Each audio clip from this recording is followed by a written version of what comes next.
Alors la vie de Paul, on ne sait pas exactement quand est-ce qu'elle commence, mais on a pas mal d'indices biographiques dans le Nouveau Testament, donc c'est notre source principale, donc, et surtout le livre des Actes.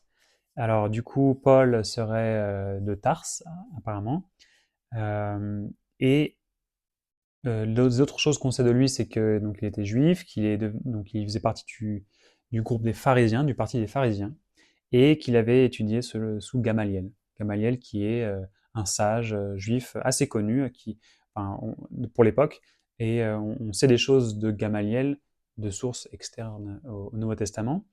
Mais en tout cas, on peut établir une petite chronologie de la vie de Paul ici.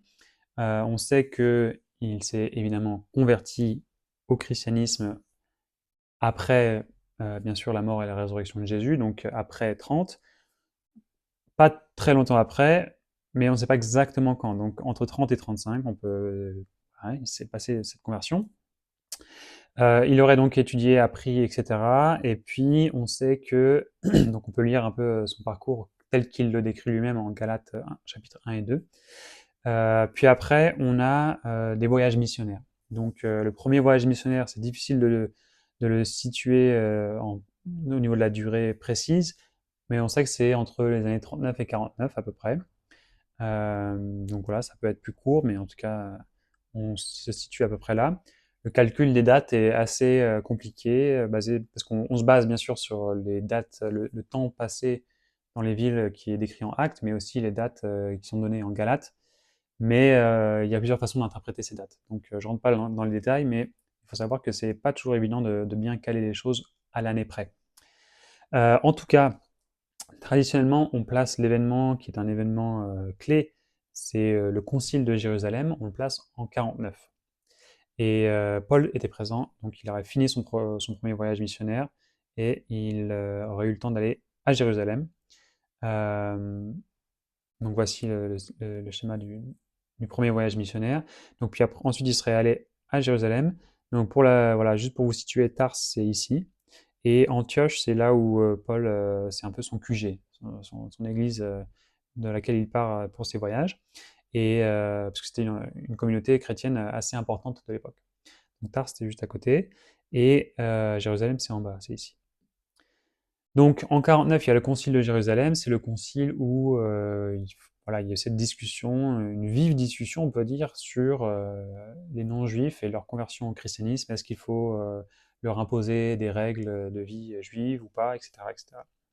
Donc c'est un événement qui est d'ailleurs décrit de deux façons un peu différentes. C'est intéressant de faire cette étude, mais en Acte 15 et en Galates 2. Mais en tout cas, Paul y était présent. Il part ensuite dans un deuxième voyage missionnaire, donc un peu plus grand ici. Ce qui est intéressant de noter dans ce deuxième voyage ici, pour ma petite chronologie, c'est qu'il est à Corinthe pendant à peu près un an, d'après le livre des Actes, et à Corinthe, il rencontre apparemment Galion.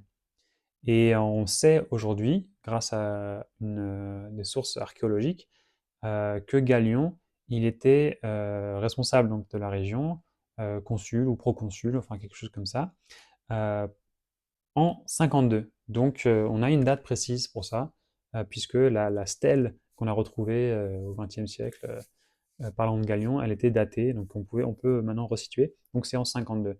Donc quelque part dans l'année 52, c'est là où Paul aurait rencontré Galion, d'après le livre des Actes. Ce qui nous permet d'ailleurs de situer un peu tout le reste, de situer la chronologie relative qu'on trouve dans le livre des Actes, on peut la situer donc sur la chronologie absolue. Et il y a donc un troisième voyage missionnaire ici, pareil, hein, qui part d'Antioche, et il revisite les différentes villes qu'il avait surtout déjà visitées.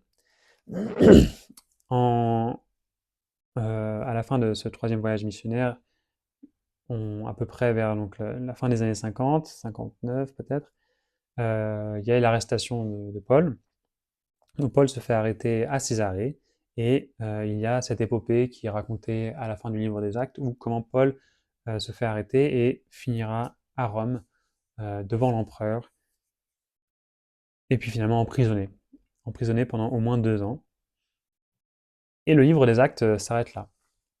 Donc puisque le livre des Actes s'arrête là, La première théorie, la plus classique, on pourrait dire, c'est que Paul serait mort du coup juste après ça. On pense ça notamment parce qu'on a une source aussi en dehors du Nouveau Testament qui nous dit que Paul serait mort sous l'empereur Néron, et Néron est mort, enfin n'est plus empereur et est mort en 68. Donc Paul est forcément, si on croit cette source, ben voilà, il y a de bonnes raisons de la croire, euh, Paul serait mort du coup entre 64 et 68. Et on sait aussi que Néron, il a fait une politique euh, de persécution des chrétiens vers 64, donc un truc un peu ponctuel. Donc du coup, c'est une théorie qui est assez classique, c'est de penser que Paul a été du coup tué par Néron à ce moment-là, sous cette persécution de 64, ce qui expliquerait pourquoi le livre des Actes s'arrête là. Maintenant, il y a une position un peu différente, c'est de situer la mort de Paul à un peu plus tard, donc jusqu'à 68, puisque c'est la fin de Néron. Et du coup, pourquoi est-ce qu'on voudrait reculer un peu la date de la mort de Paul? C'est parce que il y a peut-être une théorie qui dirait que Paul a aussi fait un quatrième voyage missionnaire qui serait allé jusqu'en Espagne, parce qu'il a exprimé qu'il voulait aller en Espagne dans le livre de Romains. Et parce que aussi on a cette autre source du Nouveau Testament, comme je disais tout à l'heure, qui a parlé du fait que Paul était allé jusqu'à l'extrémité ouest de l'Empire. Donc, est-ce que l'extrémité ouest, c'est Rome, ou est-ce que c'est pas plutôt l'Espagne? L'Espagne semble coller un peu plus, mais comme le livre des Actes n'en parle pas du tout, euh, bah, c'est un peu léger comme argument. Après, bien sûr, on peut se dire, bah, peut-être que le livre des Actes a été écrit à ce moment-là, vers 65, et donc c'est pour ça, Paul était encore vivant, et il faisait, bon. Mais à ce moment-là, on pourrait se poser la question, pourquoi est-ce que le livre des Actes s'est arrêté là, puisque Paul continuait ses voyages? Bon, ça dépend un peu de son point de vue, mais toujours est-il que là, on n'en est pas sûr. Mais on suppose quand même que Paul est mort avant 68. Alors du coup, maintenant, j'aimerais aborder la question des épîtres de Paul. Quand est-ce qu'elles ont été écrites chacune?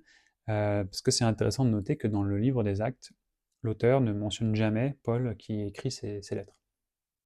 Euh, mais bien sûr, il les a écrites. Donc, on peut essayer de les resituer. Pour les resituer, il faut utiliser les indices qui sont présents dans les lettres elles-mêmes, puisqu'il y a des lettres, par exemple, un Thessalonicien ou Galate, qui parlent de quand est-ce que Paul était dans telle région, etc. Donc, si on recoupe avec les informations qu'on a en acte, on peut élaborer des théories, mais encore une fois, c'est un peu des interprétations, parfois on ne sait pas.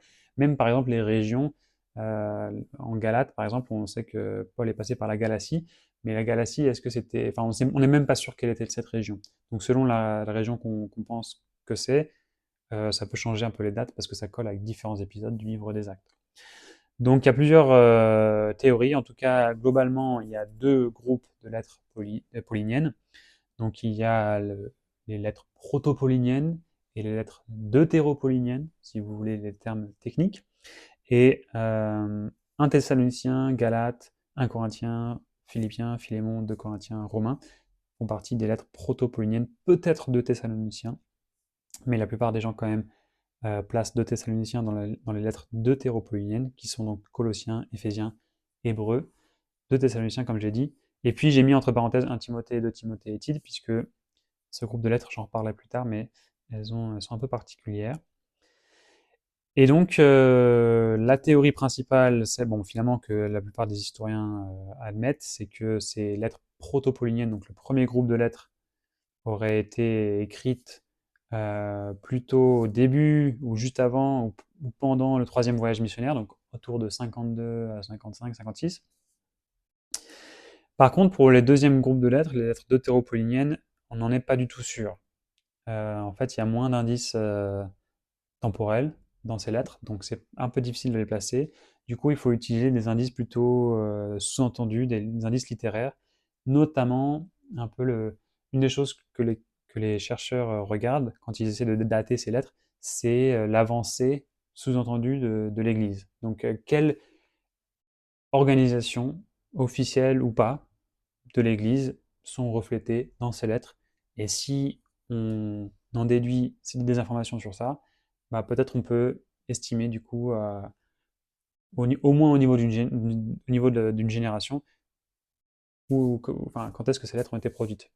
Parce que par exemple, si une lettre sous-entend une organisation d'église très officielle, très complexe et très avancée, eh bien ça ne peut pas être écrit dans les années 40, bien sûr, puisque Paul n'aurait même pas fondé l'église. Donc c'est forcément des années après, puisque l'église doit être fondée, l'église doit grandir, l'église doit s'organiser, etc., etc. Donc il y a forcément un temps qui s'écoule avant l'écriture de ces lettres, si on considère qu'elles reflètent un état avancé de l'organisation de l'église. Donc vous voyez, ça c'est un exemple d'argument que les experts utiliseraient pour placer ces lettres. Et donc du coup, c'est difficile de placer ces lettres deutéropoliniennes euh, tôt. Même la date là que j'ai mis ici, c'est assez tôt. La fin des années 60, c'est considéré comme un peu tôt. Mais une autre théorie, ce serait de les placer plutôt comme ça. Donc en fait, ça va dépendre du point de vue sur ce qu'on appelle la pseudépigraphie. Et donc du coup, je vais faire une petite parenthèse sur ce que c'est que la pseudépigraphie. En fait, c'est une théorie par rapport aux lettres de Paul qui est basée sur le fait que, bah, on sait aujourd'hui que dans l'Antiquité, ça arrivait, c'était normal finalement, enfin, c'était pas anormal, ça arrivait que les disciples d'un maître à penser ou d'un philosophe continuent sa pensée, même après sa mort. Donc, si le maître a, par exemple, dit des choses à l'oral qu'il n'aurait pas mis par écrit, si le maître n'a peut-être pas dit des choses sur un sujet, mais on peut essayer d'imaginer ce qu'il aurait dit sur un sujet, ou si on veut tout simplement continuer de faire vivre sa mémoire au présent alors qu'il est mort, tout ça, ce sont des raisons pour lesquelles on pourrait, euh, dans l'Antiquité, continuer de faire vivre sa mémoire en écrivant des lettres à sa place, de manière, enfin voilà, en signant comme si c'était lui, alors qu'il est mort. Donc au niveau spirituel, au niveau littéraire, Paul serait bien l'autorité de ces lettres, mais techniquement, au niveau historique, selon cette théorie, Paul serait déjà mort alors que ces lettres sont écrites. Donc, puisque c'est un procédé qui existe à cette époque-là, et qui, bien que même si pour nous ça nous paraît un peu bizarre, bah, pour l'époque c'était en fait assez normal, bah, puisque ce procédé existe, certains historiens se disent bah, peut-être que ça s'est passé pour Paul et ses lettres, et donc ces lettres-là qui ont l'air d'être écrites plus tard, bah, en effet ont été écrites plus tard. Alors on ne peut pas les dater avec précision, mais les années 70, ça semble coller mieux. Et justement, les discussions vont être encore plus, enfin, ça va remonter encore plus pour les lettres qui sont, donc, que j'avais mis à part, 1 Timothée, 2 Timothée et Tite, ces lettres qu'on appelle les lettres pastorales, parce que certains historiens vont même aller jusqu'à dire que ça fait en fait un troisième groupe de lettres, donc des lettres tritopoliniennes pour ces historiens-là. Et pourquoi? Parce que d'après leur lecture des lettres, ils pensent que ça reflète un état encore plus avancé de l'Église, plutôt des années 80-90. Et donc du coup, bien sûr, pour que ça soit vrai, eh bien, il faut adhérer à la théorie que Paul était déjà mort quand ces lettres ont été écrites, même si elles sont écrites en son nom. Et voilà, elles sont spirituellement attribuées à Paul. Voilà. Alors bien sûr, théologiquement, euh, elles peuvent tout aussi bien... Enfin, si vous croyez que théologiquement le Nouveau Testament est inspiré par Dieu, ça peut s'appliquer à ces lettres-là aussi, bien sûr. Ça ne veut pas du tout dire que ces lettres seraient fausses ou inauthentiques. Elles sont bien pauliniennes, mais elles sont juste pas techniquement écrites du vivant de Paul. Voilà. Donc ça fait un peu bizarre au début quand on entend ça, si on l'a jamais vu avant.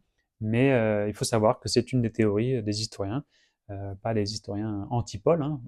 Au contraire, c'est justement une des possibilités. Donc ceux qui rejettent complètement cette théorie, bah, du coup, vont forcément dire que les lettres ont été écrites avant 68, et ceux qui acceptent que c'est possible, cette théorie, vont plutôt avoir une chronologie un peu comme ça. Voilà. Donc je ferme juste cette parenthèse sur ce procédé qu'on appelle la pseudépigraphie, c'est-à-dire écrire pour quelqu'un d'autre. Alors vous citant un expert du Nouveau Testament, un expert de Paul, qui parle de ça et qui dit donc que ce procédé-là, c'est fait pour maintenir vivant son enseignement, pour combler le vide créé par son absence et pour résoudre dans son esprit les problèmes nouveaux survenus depuis sa mort. Donc tout ça, c'est pour but d'actualiser le message du Maître et ça exprime dans l'Antiquité un sentiment de vénération et de respect. Donc il ne faut pas voir ça comme une attaque contre le Nouveau Testament, c'est vraiment un procédé qui était possible à l'époque, et donc les historiens se disent peut-être que c'est ça, et ceux qui vont considérer que les lettres ont l'air d'être écrites plus tard, ils vont bien sûr du coup accepter cette théorie. Voilà, donc on n'est jamais sûr. Bien sûr, encore une fois, on parle de choses qui s'est passées il y a très longtemps, donc on ne peut pas vraiment situer avec précision. Pour ceux qui me regardent qui sont chrétiens, vous savez que de toute façon, ce sont des lettres canoniques, donc qui méritent d'être lues, et qui, selon la foi chrétienne, sont inspirées par Dieu, donc ça ne change pas grand-chose au niveau de la foi. Et voilà pour la chronologie de Paul.